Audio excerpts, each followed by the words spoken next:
C'est bien. Mais nazaki clair dans mes dire nanga à mes propos, nabi que surtout bito tanga moko. Na papa chéri. Papa chéri. Pour moi papa chéri c'est le meilleur artiste. C'est pourquoi il est le meilleur artiste. Pas parce que au que affection mo bota entre ngana e. Guerre mo petite kala ozala entre ngana e. Naza muninga nete, aza muninga nangati. Donc ngana e to ozana guerre ti. Affront moi ils allaient péter. Mais tu sais comprendre. Mais pourquoi j'ai dit papa chéri?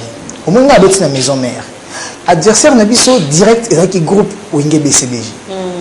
Et tout en ordre à Nzembo. Moi je croyais que le succès s'est limité na oye na les moroboy. Héritier. Musique parce ganga. Je pensais que le succès s'est limité à ça. Que je croyais que le succès s'est limité à ça. Mais je pense que le succès est éphémère, mais le talent, le travail, ça demeure éternellement. Si on a autant la psycho que tu bêta qui tout ça, succès en haut. Mais l'avenir, Mahamo tout ça, la race nous rattrape. Parce que le temps on a vendaka, nous avons la musique. On a dit bon, tout reproduire ce qu'on a eu à faire tant que guerre en Ouezalaki. Autant côté moi, tes regards sont te toucher, c'est ça mon problème. Tes regards, zongelangale, Barakuda, reviens à moi chérie, nakoase, otikanga mon corps isolé. Là tu sais comprendre. Pendant ce temps-là, tu connais bien ça na zonga pe na simananga, to zonga ça, ba Tchango na tembo ta bat baotalo. Mais ceux qui sont touchés les bandits, na mikolo, na ba oyalelo, na ba toi la génération na biso, tout ba okota na piste. Donc j'ai eu à comprendre qu'il y a une musique qui reste dans la tête des gens. Bolingo somida, bolango la ya baba suswe. Vous comprenez? Banzembo muko tika la rabat. Et quand papa chéri disait chef d'œuvre, ngapena ndago boya. Mais ça nous rattrape. C'était important. C'était très important et j'ai eu à comprendre que Batumoussous Bamounaki avant. C'est pas aussi un défaut. Nzambe a koki omoni sabiso nyo sonzela morote. Tant on a tala kasiko ndulango et na ndenge to bando ko la BCBG bambwaki la kyo baza ko dinda basila. Siko na mona ke oh sans te toucher silité c'est que mon colon nango asili te. Je suis là près de toi. Pour te consoler. Et c'est ta façon aussi. Voilà ce que la Kisabatu qui tombe baraji basila silate. Nako Soté, le seul artiste congolais qui aujourd'hui, sans pub la télé, il te met le banderole, concert est plein, il joue presque chaque semaine. C'est JB Piana. Donc, je ne suis pas son musicien. Mais on a réalisé. Nazo banga réalité. Si on a beau y réalité, peut rattraper. Donc j'ai peur de faire une musique où vous allez temporaire, où ceux qui t'ont éléki, bakotalanga souté. Il y a un moment avant il a dit oh, Mutambwe fouidie,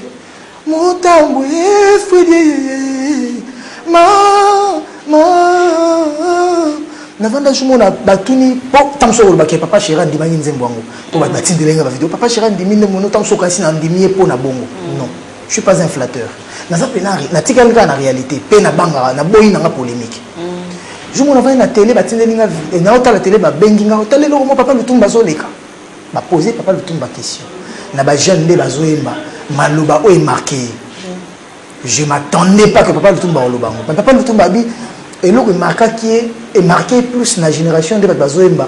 Alors qu'il est le Bamoboy. Monokokutu Mosikana Zamba. Sokoluki Atana Gambela. Okokute Ata Kokauka.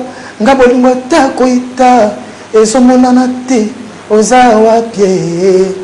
Papa le Tumba Luka ko Sernam. Abi Mwana Mukie Bongo Kanisama. Kasi Bongo. Il n'a pas mal balobi. Et marqué. Ton était sur Papa Cherabi. Sur la déception, sur la déception, on dit déception. Et ça va solo. On dit mutu on a passé à déception. Sur le temps de Virginie a bien. Sur le temps de la chaîne, au temps de Chilo, venir embaucher le Kinzonzi, Virginie, qu'est-ce qui va pas? Qu'est-ce qui va pas? Donc, il y a un autre bien solo. Ça n'a pas une odeur. Mais tout seul, tout le bamalobaté, le roi, nzonga mfunu kunango oli nzanza libonga na langi ombolo kuta nzoka alembara mino na ete kisa balobango trop tout ça a besoin de philosophie mususu ya omoninga banzembo na nga lelo eza tellement philosophique nazo pousser ba idée musika bon nan chic pe so jument maela mokili donc baxi suna moins chic ça donne toujours ça de yango mona cible qui papa chéri spécialement par rapport que to banda na tango ba front tu as sous-estimé ma ramoussous. Nous avons plus concentré dans la musique. Ici à ressouffler moi Mouké, Mboshilo Kinzozi, nous allons vous faire revivre l'artiste en Angola. Alors on y va. La poule,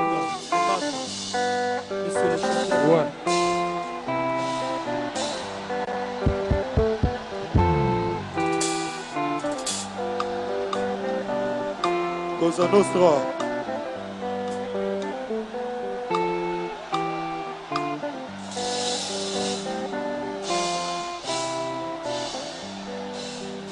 Nasali yo nini yo kangalinga motema Daniel nanga lisumuni nyango ezanga bolimbisi na mokili ya sepa tonenga elere gachime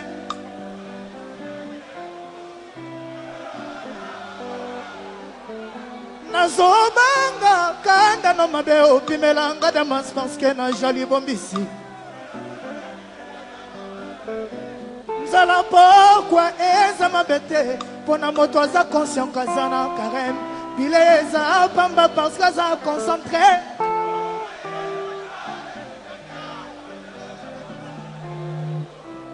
Daniel oza wapi bolingo nanga choisi matata ngaye lolanga makambo ekomotambola na babakonelanga bolingo lobitango makambo ekomeba naloba mamatela moto bopesaki nga nasala shwanga moko advienne pourra pour mon choix bakozala trésor kashe nanga motema e mon chou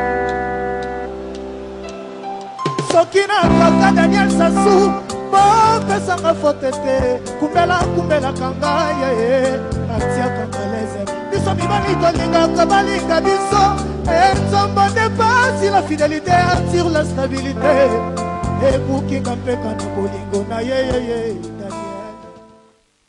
Voilà, nous sommes de retour sur le plateau. Salutations à honorable Séraphin Boongo. Obi veut bana matete ban espoir et panayo donc honorable Séraphin Bongo salutations et puis Ange Moadi balobi moto pamba ya mboko alors héritier félicitations encore pour la image alors merci beaucoup où héritier azalelo professionnellement c'est qu'aujourd'hui héritier donne apport dans la musique congolaise est-ce que Watanabe azar redevable na mutomoko na batubele OK na batubele je t'avais déjà cité mon mentor. Oui. Donc voilà. Et n'a pas tapé la maison mère. Et ça un mentor n'a pas apporté là quelque chose. Ni tes jours babindo bazali na boulot mo à travers. Ni tati bosso que tu as yambanga tout travailler. Na ba musicien. Et ça la Didier Lacoste. OK. Ah Didier Lacoste il y a des bosso pena qui a memanga na ba lemba ba yolo to travailler là. Na frère na e alors ba quoi kala alors oui dans la viva la first class. Na Lili. Voilà. Alors après on a que va faire Richard des poules voilà chef na biso ba flamme kapaya à travers un trop netinga bosso na bina na banga musicien ya liboso permettre na banga flamme aza musicien la kisanga o nga na yibagite na ndo ya mibale Michel bosso a travailler nga qui a vendu singa ba te bazé belé mais flamme kapaya aza bato ko vendre bike bah oh bah ça va fruit nanga il y a travail nanga po j'ai jamais connu le blues mais femme quand parler l'accent biloko na yem alors l'accent biloko ba blues j'ai eu à travailler vient absolument quoi kanza pour na flamme kapaya OK bah si on n'a pas partir au bout du monde chercher l'amour qui dort les montagnes les déserts ne pourront pas t'arrêter tout au fond de ton âme il y a une flamme qui s'endort où l'amour où la vie peut jaillir comme une étincelle de joie. Le soleil viendra, qu'importe le temps, tu crois. Yem ta travaillé avec le Kouana. Vous comprenez que nous avons découvert l'horizon parce que moi, je n'étais pas chanteur. Parce qu'on a aussi retrouvé musicien brusquement, donc il fallait que j'apprenne. Mais l'avantage, c'est que j'avais la voix pour voir dans la il y a mon frère, il y a mon frère, mon grand frère qui chante là. Donc, vous comprenez que la famille, il voit la famille. Mais il fallait qu'il y ait des travaux. Il fallait faire Richard Despoul, Adjani Cécile, Didier Lacoste, Serge Mabia, la Pounanga. Bon, on va plus grand chanteur, parce que Baza Bangon ne soit plus grand chanteur, mais l'un des plus grands chanteurs de ma génération, Serge Mabia, là, Moukentonga, Baba Bindombe, Nazaki, au sous-estimé. Mais si vous continuez à studio, vous vendez, vous marambazez, vous mettez dans le studio, vous avez danger. Donc, j'ai à apprendre, il y a Jackie Moulopoué. Voilà. Alors, héritier. C'est le Scrum. C'est le Scrum, tant nous travaillons, c'est le Scrum, mais ramener Soleil Wanga. On a Rwanda Soleil. Alors, ça va, c'est ça, ça va, alors, on a parlé tout travail. Donc, on a travaillé tout tellement belle. Et ça là que, voilà. Et voilà. Alors, bateau, Bazolandayo, Bazomona, la team Wata, c'est plus héritier Watanabe. Vous avez cette personne qui a un succès dans le groupe Nayo, tu fais un artiste à succès dans le groupe Nayo, ou bien que vous avez un tembe, musique intelligente. Et depuis sa création, donc là je parle de ton groupe, la team Wata, vous êtes incapable de recevoir un musicien à succès. Est-ce que les musiciens nous basent un succès? Est-ce que. Exemple trop simple, Jack Love. Jack Love, on a évité ceux qui n'ont Kinshasa, ils ont un point mot, Jack Love a collé quand il n'a perçu.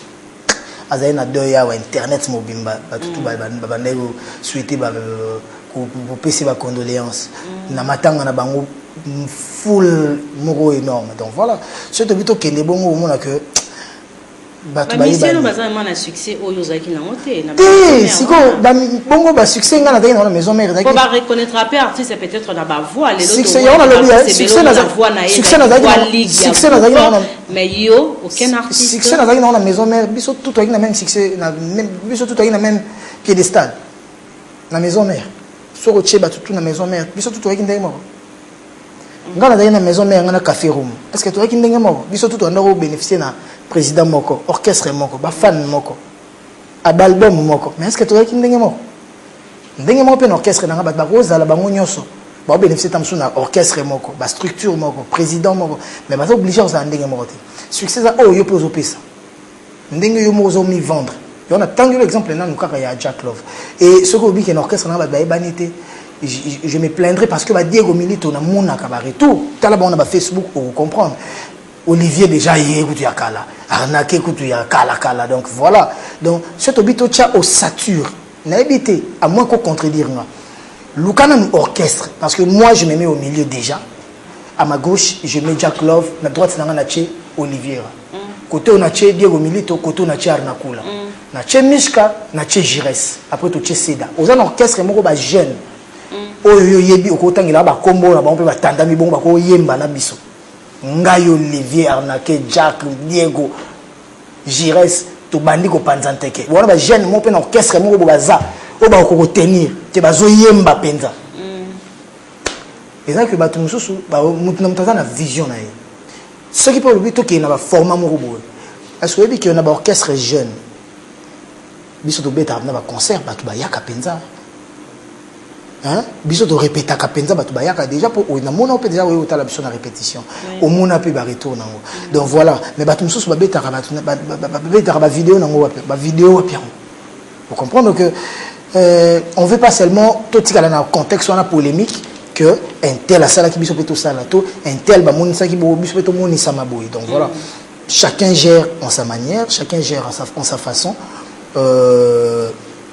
nga oza plus important za musala ngana musala nanga na ebiki na beti nzembo na beti banzembo moko boye o ezana o papa shera ba kezana am nzembo o eza nzembo po ya nzembo po ngamo pe nazala banzembo mo comprendre que banzembo nanga nyonso eza na niveau moko te moi que banzembo musu eleki banzembo mususu donc ça veut dire que côté moko boye na travail tant mususu plus même sans le savoir que côté mususu côté mususu texte eleki côté mususu na makasi mais na ndenga mabete toutes ces longues années na yebité Ce qui me dit, moi, j'ai un BM, na yemo l'équipe BM nanga. Toi, dans un nzembo ne moko bois l'équipe yanga. Yo web sanga que tel nzembo. Na yebité. On comprend non tina net. On comprend non même. Sautali on même na ba commentaire de ba commentaire là. Nzembo l'équipe BM izate. Tena sautali sur le plan texte, sur le plan n'a disserté donc. Ma chemise y a fait. Sautali introduction. Je cite. Développement. Ma chemise y a fait Rizapé qui to. Et la vraie chanson. C'est une vraie chanson, c'est une belle chanson. J'aime. Mais ça calibre mon côté. Comme il s'en a la polémique, peut-être n'a fait Richard Despoul, qui hérite à l'écart qui a le baki nzembola. À l'écart qui vient on a lobby. Et hérite à l'écart qui a l'écart à l'obaki qui nzembola et l'équipe ayo. Quand on a lobby no qui nzembo l'équipe BM ezate. Donc on peut ça coûte exemple été. Pour on a émission déjà que y a le manganga. Par exemple, mobile no que moi c'est l'équipe moi si nanga Virginie manganga zate. Tu peux passer exemple était que bongo dona beja. Bongo Linda Diangan. Ouais, il y a le baki déjà que voilà, il faut comprendre. Voilà. Les familles ont déjà réponse que ils ont une boîte kitoko mais ils ont calibre moroti. D'accord. Alors hérité pour la première fois en Côte d'Ivoire, tout ce là nayo, on a vu vraiment c'était bien tindelanga ba image. Mais opinion musu balobi ezaki fiasco. Pour ça tina c'est sa question là pour la batu musu ezaki échec total. Il fallait au basela qui ba mon hérité na Côte d'Ivoire ya mo ba mona quitté. Alors idéal ezarani ni tango hérité azo qui na pays moko étranger ko prester. C'est le plan. Otalaki ba photo na tindela ki na ba vidéo na tindela ki. Oui. Au mona ki ba bazaki te, au mona ki zaki planté. Ou peut-être nga faut na se fier siko na bateau ba mauvaise langue ou ba lobaki. Je suis au-dessus de ça. Oui. Je suis plus grand que ça. Bateau na baza ba éternel insatisfait. Ba lobaki ki na sali ba plein Angola na Brazza ezo compter te. Pour ça ba pays moko frontalier na Congo. Na po bandimanga fo na beta na Côte d'Ivoire. Comme na beta ki na Côte d'Ivoire, na sali oyo bango ba défi oyo bango ba mona ki ba eza grave. Na releva ki yango. Motema mabe ya batu. Balingi ba sous-estimer. Pour na nini? Pour batu ba retourna bango ba bino ba ki so beti Côte d'Ivoire c'est qui a gagné. Ma beti yango déjà. Mais ba luki so. Peut-être qu'on a défi, vous avez défié nani? Non, on a défié nani vie n'angeza défité. Musique n'a pas défi par rapport à ce que moi j'ai déjà fait. On a héritier de Vandi Bonando, mais musicien moi Congo. Non, attendez. Et musicien moi Congo Kanisaka. Donc, on dit que la mission on a qu'il y a Kanisaka. Nami pesi musala. Nga musala n'angeza nonga. Défi n'angeza ni.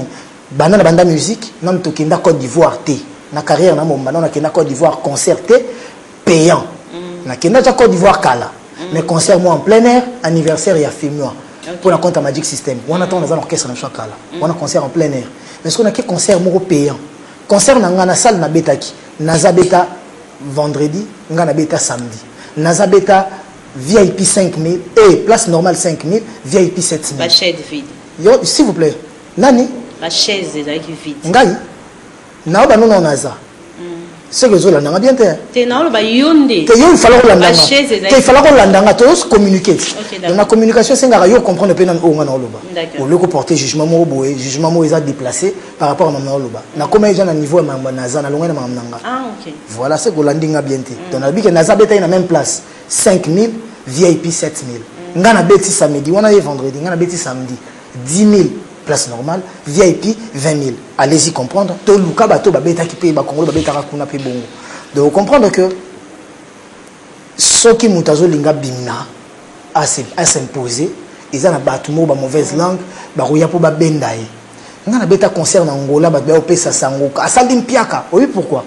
Bazu tant que ça ça la balance, bazu public n'est pas raté bon, ba moi ba pire captionné ba 4 mois, 10 mois, 20, 30 personnes, ba filmer en mais bah tiens le rôle net c'est ils ont en plein concert bah sur vidéo à concert bah monter la public qui balance bah ça là en Angola ils continuent à le faire ils croient qu'ils vont m'abattre au contraire ils vont s'enlacer parce que je suis préparé à ça maintenant on a longo quand que ça sera pas facile mais bah que ngamona loba dire makambo pas si bani donc souffrance nanga nzambe Jésus Christ pour na ascension pour na monter naie pour la grandeur il y a résurrection il faudra aller dans le chemin de la croix donc il pèse le chemin de la croix donc makamulanga ceux qui n'a moni n'a pas et eux peut-être ils pensent qu'ils me font souffrir non moi j'ai grandi avec la souffrance c'est un cousin à moi Les difficultés, c'est un frère. Donc, j'ai la maîtrise de ça. Et je sais que dans tout ce que moi j'entreprends, le Christ met sa main. Donc, un Simba, Nzamba ko tombolanga pour que Simba prochainement. Donc, on a donc concerne M. Abidjan, ce qu'on tellement on comprend que tout ça là plein, tout bêta cher et il fallait que tu vas commissaire que on a bêté parler ouana, oyo ba musicien congolais ba bêta té belé. Surtout la génération nanga, n'était sur base deux ba bêta la génération nanga. Donc on a génération non, ouana aux autres ngabana. Bah tout, mais quand je parle d'une génération, je parle de net ba jeune. Pour aux autres ba kenga na sa pirate. Mais là sur le côté na bêta vide. Merci. Ba chaise vide ouana. Et Simba quitté. Merci. De na bêta et Simba quitté ouana. Si vous avez un congolais boni ba beta ou simba kuna. Voilà, alors héritier bato belende bazo na so balobara héritier lobara mingi. Nazo ba mingi héritier parle trop. Ça veut dire alors la consultation na alors non te to suka na wana. S'il vous plaît, mais respect. Quand tu dis une chose, il faut au justifier en mot. Héritier parle trop comment? Au mitira na place faisait ayote. Il y a un de koloba mingi. Oui. C'est que bon ba ba mpe suma mbuka. Est-ce que koloba mingi et la kisi ko mitira na place faisait ayote? C'est ça un problème. Tu te vois déjà grand. Non, le français c'est quoi? La phraséologie, le vocabulaire, les grammaires, la conjugaison et peut-être le vocabulaire. Voilà. Si ce qui est le français, arabe, et comme bongo, pourquoi ils héritent? Nous avons la place où ils ont la place que nous avons la maison, mais nous avons un maître supérieur. Quand nous avons la maison, nous avons le succès, nous avons fait recherche des poules, nous avons bindom, nous avons judeté, nous avons Bill Clinton, nous avons sali, nous avons sali, nous avons succès. Oyo bato belé ba sala tango bango ba longwe. Oko sala succès côté bango ba zan nini nini. Ngana yana sala succès. Olingi na zandeni. Héritier wenge e kabu bango misiana ba longwe ba sali les marquis. Good morning les marquis. Ngana yana tenir champ wana. Ngai. Olingi na zala oningo zwanga nini ngo changa place nini. Neti mission moi mukia. Kasi makamto ba ya ngai. Tala neti ngam na tenir maison mère. Ba miel bazarate. Olingi dédicace. Est-ce que période wana kutu ya kozala wana na ndenge nini? Voilà. Période wana ya kozala wana na ndenge nini? C'est que ozo falsifier, ozo détruire l'histoire. Non, n'a parlé sur maison mère, n'a bâton na yo tout na maison mère. Ah donc voyons zo lo bangai yo pour préciser tenter. Voilà. Alors s'il vous plaît. Na bâton nion se zala na maison mère. Héritier c'était l'artiste à succès. Na bâton tout. Et banda ko tchaba génération nyonso o e beta na maison mère o ba faire recherche des poules na ba mikolo so batata mo beach ngata nazaki te zwanga na nuana tant nazaki na succès de monter à seconde zone succès que na ke ndule héritier ya dégâts pe o yebi ozaki témoin si ko la maison mère nyonso etikali naza référence na bango donc pour ba jouer chanteur il faut ba yane aya ko yemba ba chali na front na héritier ba chanteur so ba jouer bango tinga na zala na maison mère natangela bah je bois na front na héritier mais j'ai du respect pour Naïboa parce que c'est le chanteur au nga a marqué dans la maison mère na batunion sur ba yama prenga o na mona ke talent za makasi banda kucha otangi ba mission nyonso zo tanga wana banda ko zo bango pour héritier o vitesse na bon texte ba test ba ndo sana alors samba bando sana nzemoni ya lelo na monye koki donc ça veut dire que zaki ka ngai donc ils sont yé nga na bouton il fallait ka yemba nanga donc on comprend que nga si vous avez un roi net, je te permets pas de sous-estimer le roi net. Moi je fais que poser des questions ici. Virginie Manganga, moi je venais dans la chaîne côté on a dit que ça bango, un tel album, un tel album, un tel album, yozo banga osa ndeni pour ta génération de bazo ça album yozo banga ni. Après les autres, tu me dis que Nazumi tient la place au Nazate. Moi, j'étais chez moi, Congo, mon Mélobake, et Tika Tozo, c'est la gars, et Tika qui retient dans ça l'album. Ce qu'on y a histoire dans ce mot, oh, et tout fan, Tobé, t'as ma solo, pour la mauvaise langue, moi, qui est sur ma ramboumi, bademi, satumine, nalitoy. Pour nga na yebi pende nous na sebetama et ça na questionnaire ezali makamne ezali et ça voilà héritier yé na maison mère ezala qui est héritier actuellement ezaye la prestation na yo na Abidjan pardon et ça le renom de minga na terrain mo bokena lo baratro nga na lingi de ko lo batrote na s'expliquer mais ozo balusaka maloba nanga c'est comme si ozana posa ko edenga te c'est comme si ozana posa ko ya ko mubatu o ba otala biso bamona face mais il y a ma bêche yanga. Voilà, merci. Or il faut aider nga. Okay. Tant on a s'expliquer que yo pour comprendre. Au faire comprendre peu batuke, non, na se justifie bien. Na bit na lobino te ke nga maison mère na sala maison mère. Na lobino que olingi o tchanga na niveau nini parce que nga tant ba musicien à niveau le ba tata ba fait Richard des Poules ba nani ba vena so ba tata ba nani ba limbonda ba nani ba maison mère na zaki na succès. Si génération son nazalaka na succès. Ce qu'on tchanga na niveau nini yo lobi ke na bingai ngai. Entre nous, l'interprétation n'est pas bonne. Ok, voilà, je m'excuse. Alors, héritier, Naïna a parlé sur prestation, on est toujours en Côte d'Ivoire. Mais j'en profite pour souhaiter bon dimanche à Simeon Moussindo Ndoazolanda Bisso. Alors, Wata, na remarqué qui plus maison mère des Ayobeta. Je ne sais pas pourquoi. Style, Banzembo Belo, Beta Kiwana. Na beta album na zaïk na mona la team watande na beta ki album style la team maison mère beta kunate na Côte d'Ivoire na beta ki kunate ceux qui ngana kende ko interpréter maison mère na Côte d'Ivoire maison mère ba kende ba beta na parler de la culture c'est une occasion même ba beta skola beta ba on va kolo nango ba beta ngo kuna ceux qui bato à Côte d'Ivoire ba benga pour interpréter biloko maison mère ba benga écouter ba benga maison mère pour maison mère c'est le faire mieux que moi. Parce que maison a un grand prêtre et sous tout donc voilà bateau bateau pour na BM tout en noir DDD et c'est les chansons que moi j'avais interprétées. Voilà, d'ailleurs tout à l'heure nous allons retrouver la chanson BM, c'est une très belle chanson. DJ Baba qui chanson en âme. Voilà. Alors héritier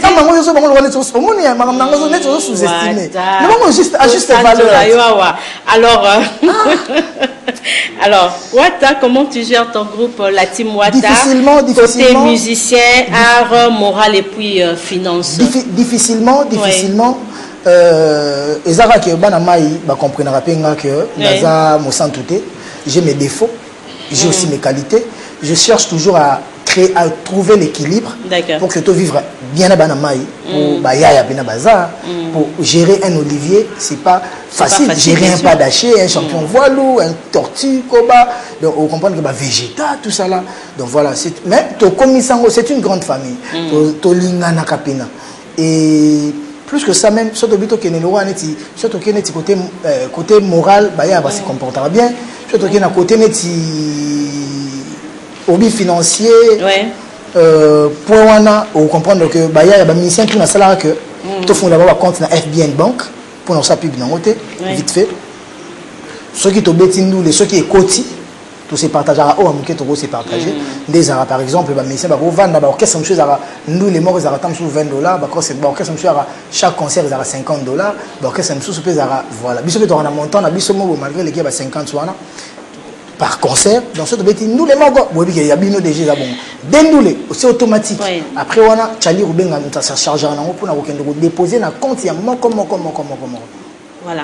Alors, héritier aux artistes monene à Congo, au Sali Barumbo, Tozobina na ba boîte, Tozobina na ba fête na biso, mais le Congo a perdu aussi beaucoup d'artistes.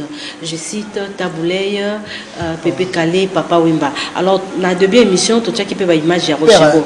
Alors, Bazala Banane. Ba père à musique na biso. Ba tikeli biso nini selon eux. Il faut parler de Seigneur Ley, Pépé Kalé puis Papa Wimba. Voilà, ceux qui au talibien. Oui. Bon, tous à franc. Lelo ba musique ya Congo to ba ekita ba nombre ba lobango nombre pe ba boya rango mais ngana mona na miche na katikati quoi ekita te et matate mais na otala que il y a plus de grands calés, il y a plus de docteur Nico même la génération na biso il y a plus même des flammes kapaya exemple ka bête donc voilà na mona ka neti parce que ba vieux musu pe bazala ba miki libani na mona neti la musique a été irreconnaissant envers ma talent pur. Mingyo bazwa moi vie nandoule. Baza ba meilleur des meilleurs té. Comprendre. Ba grand artiste ba neti ba bon na ba teke ba pauvre mais bazwa penandenge fala ki bazwa té nandoule. Et ba te ba limba baza déçu. Or biso imagine que vieux le rôle quand même adoka so azaki na ba millions. Ah oui, ça là, bah conservatoire, ah ouais, ça m'a dit, voilà que ça va tout, secret guitare naé, mais faute de moyens, donc voilà. Mais ce que bah vu on autant d'ignorants sur la mine on a, bah tika nzela morobo. Pour moi c'est eux le plus grand bosseur.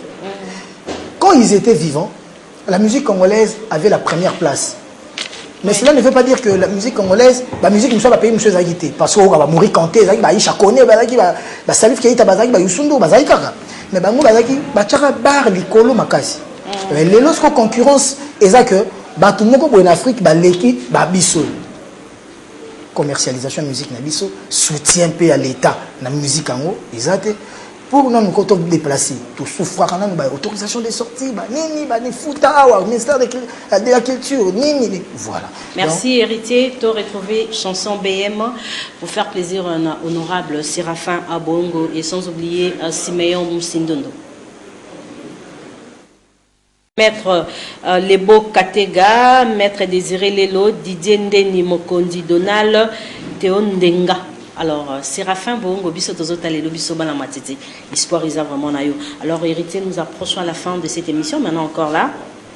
Bat Balobi, tu te caches ou tu passes par le biais de quelqu'un pour s'attaquer à Weranson.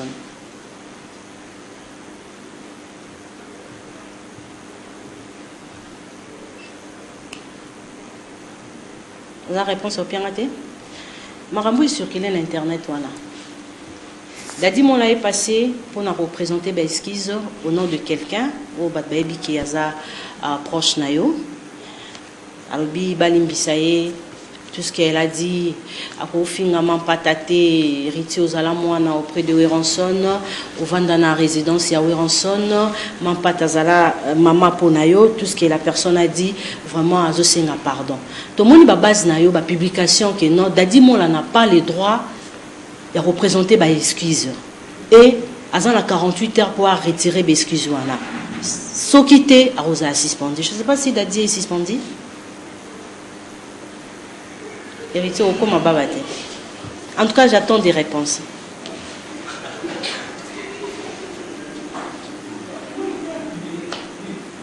J'attends des réponses. Ouais, qui a pour le battre.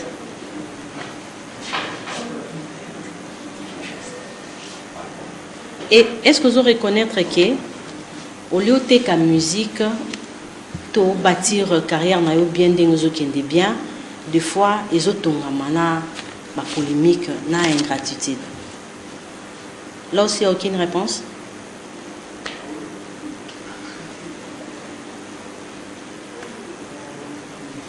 Ok, voilà. Merci, Héritier Boroloba. Tozon Asko Nalikambo et Tali album, la chanson La Reine des Sabbats. La Reine des Sabbats, ils ont déjà bimi déjà. Et bimi déjà sur iTunes, ils ont déjà, quand on a YouTube, ils ont déjà, bah tu vois lyrics nango. Donc bah texte, il y a maloba nango, ils ont déjà. Donc bana kin, bana mputu, bana partout. Oui. Tu as vu que mikolo yo actualité za nango bisoté. Olingo lingate mikolo actualité za dauphin. Mikolo les actualité za candidat commun. Les gens ont compris que Neti rumba. Si papa Chiralbaki âme, donc nazo soit encore travailler. Donc ba rumba ça pendant âme. Et lobby na tongo déjà comme c'est un lundi, on a une réunion stratégique avec le directeur du marketing et commercial, donc chargé du média la biso, le directeur d'Adimoula, on a une réunion private ngaïna secrétaire nabiso comme le manager Azana voyage, donc ngaïna monsieur Dadimoula et monsieur Chali Rubenga na ba massa o ba accompagnera pour que mramnangeza la belle roi Christian Champagne Eric Boké na ba Dadimoula to vanda pour que tout luka ligne moko ya ko teka siko la Reine des Sabbats. Mais tous on est qu'on a 5e vitesse avant Reine des Sabbats. Babio échoué. Les plus important là, est-ce que madame Nazo ça nazo pesa bato o bazo ndi ma musique na bazo sepela nango. Oui, 5e vitesse na la vidéo bazo binango na Australie, États-Unis batinde la nga pour na publier na page nanga. Donc ce que simbité bango ba ko binango ndengeni. Bato balingala nga pété, pas continuer à ko linganga te balingala mo musique nanga te. L'essentiel les a consommé na bato ba ko consommer. Donc voilà. Et en plus, plus pire, même Dieu notre créateur ne fait pas l'unanimité.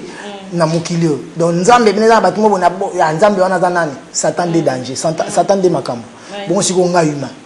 Oui. D'accord. Alors héritier, c'est vrai dans les prochains jours vous proposez na Celios Ram, il y a un projet à signer. On a un projet to bandi ko sola ngonde déjà. Tozo sola to ebina onde to orienter ngote Moi, je reviens les 17 à Paris ou le 20 à Paris pour que Tokutana, papa Lopango, papa Mapassa, Poutine, quand Poutine parle, tout le monde écoute. Tokutana est au vendre sur le projet. C'est un projet, et je sais que côté Nyon Soba Nzambe Basangani, Nzamba Bomba Ramamba bien. Et j'ai l'espoir que vous allez m'envoyer bien. Oui, d'accord. Là, je salue Maître Junior Mossey, Tonton Noël, Antoine, Séraphin Bongo, salutations. Nabo Sanité, Maître Guy Mafutaka Bongo Mounayala. Alors, héritier, vous avez un programme parce que tu commences. Ouais, programme, même chose, Alika, que tu as un studio déjà. Tu bandis comme un studio. Donc, tu as un musicien, tu libéré déjà pour semaine, déjà, tu as un vocal, tu Tozo imbaza to bandi ba cœur marambutu ba lead déjà bandi donc marambutu zo les gars bien. On a contacté nga Dadi Moula Zawana en tant que directeur marketing et commercial nabiso azawana ko komisa marambutu zo les gars kitoko. 3 questions avant de clôturer zala penda takotak. Alors héritier depuis na Ebayo, ça fait longtemps hein. Ouais. Physiquement au change raté. Pourquoi? Na konda la bota maboy, na konda. Oui. Mais moi na héritier na tambinga. Avec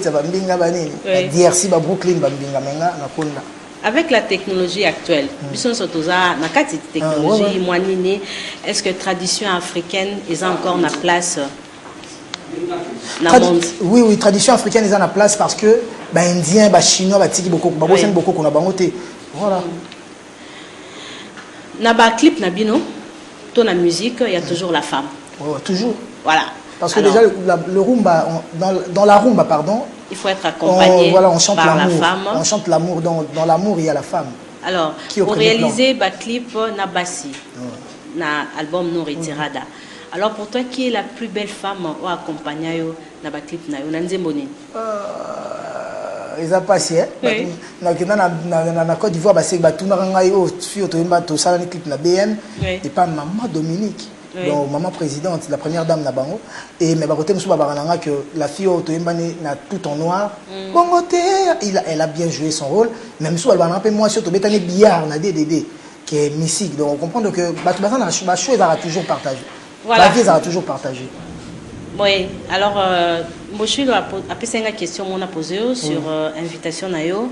Na Cambo Italie ambassadeur comment ambassadeur de la paix. Nakoma quitté Naza. Voilà. Ambassadeur universel de la paix pour la jeunesse. Voilà. Donc, alors s'il faut dire un mot na jeunesse, il y a l'élo parce que tous ceux qui sont dans l'élection jeunesse batobe babi bazo triquer jeunesse. Nathalie image il y a Blaise Boula à lobby il faut voter utile. Alors pour na bien-être, il y a jeunesse, il y a lobby. Hein? Message n'héritier Koko Pesabango parce que tu as clôturé l'émission na image. Voilà, on va clôturer avec ça. On va passer une invitation à l'Union européenne. D'accord. Donc, il y a Chilo, il y a Joka, donc, des candidats députés. Donc, on a passé bonne chance parce que au soutenir Batebele et comme peut tant bus peut aux ongles sur l'ascenseur. Donc, toujours préparer déjà une ça la paix à Joba banderole pour tout le monde y est bandi. Il faut ça la paix man pas il y a qui t'embête. Donc voilà, maman des réseaux qui est Nzamba Osonga. Donc voilà. Nzamba Osonga. Bon voilà, il y a un balo au Moscou, le batam sur Yanga Suka, sur vous permettre. Nous avons tout Nazarana Bango, commençant par Dadi Moula. Batu Nanga sur les garana télé. Ce bailli a un plateau na bino. Ce munga bandi kombo amutu. Kata e bengana. Batu Nanga pe oyo baza ou bakota rablo na bango internet parce que j'arrive plus à gérer.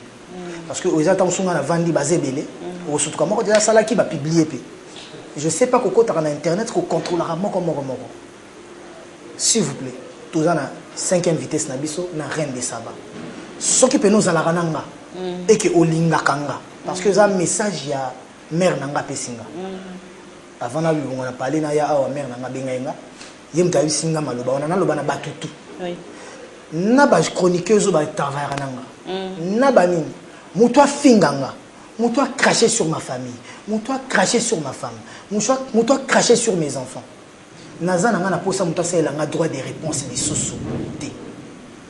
Boti kango bongo, tout avancer nan. Ce qui est important, tout est ka musique na so. Tant au bozo pesa, pour na ko se, tant au pesa pour na ko se déconcentrer à rolanda ba polémique moko banal. Et ça, tant au photo pèse en opona, tout la qui s'abat de musique, mais surtout ça, il y a valeur en ma casse. Donc voilà. Donc, la bandine, la masse n'a pas de poto. Oh, bah, base n'a pas de poto. Base. Tout ça, la macambo, oh, ils ont un intérêt dans biso. D'accord. Tout ça, la macambo, c'est que, oh, ils ont baxé la biso rien. Bo edenga, soki bo linga kanga penza. Bo ça na ba komba na minoko na bino. Ba compte à rendre na ba Facebook, na ba internet, net singa boy, na lembi nanga, na lingi nanga. Il faut respecter ma femme légitime, hein? C'est très important. On doit respecter ta femme, la femme, il y a collègue, la femme, il y a vie, c'est très important. Non, déjà, il faut respecter quand la maman. La maman, il faut respecter. Voilà, nous sommes arrivés à la fin de cette émission, mais Watana, il faut présenter Bisso quand même, parce que la musique est en Boulana Bilamba, n'est-ce pas, honorable Séraphin Bongo, espoir à Balamatete, Moshilo Kintonzi. Basket, nangeza HM, jean nangeza HMP, t-shirt na, pull nangeza HM, t-shirt nangeza na HM, montre nanga eza Adidas. Montre nangeza Adidas. Na tia ba HM au carapona, le lombula, faye